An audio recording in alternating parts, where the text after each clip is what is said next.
เธอได้อยู่กับเขา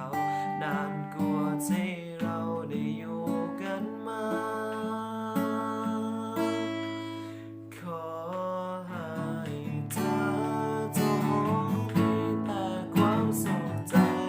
ไม่ต้องเหงาไม่ต้องร้องไห้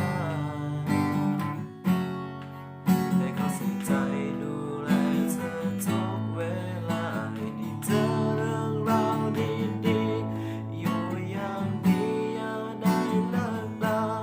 เป็นคู่รักที่ใครๆชอบเป็นความสุขที่มีน้ำตาไปไหนก็ไปด้วยกันจับมือกันไปทุกเวลาก่อนจะนอนในวันเหนื่อยล้า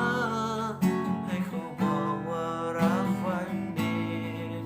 ตื่นมาให้เธอสดใสดีต่อใจเธอได้ยิ่งดี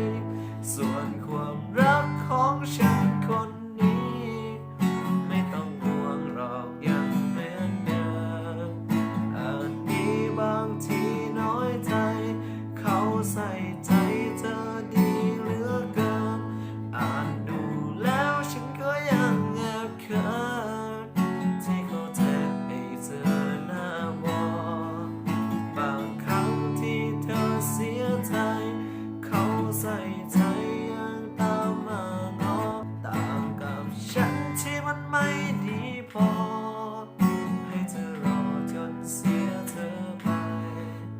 สุดท้ายแล้วต่อจากนี้ขอให้มีชีวิตที่สดใสไปก่อนนะคิดถึงก็ทักไป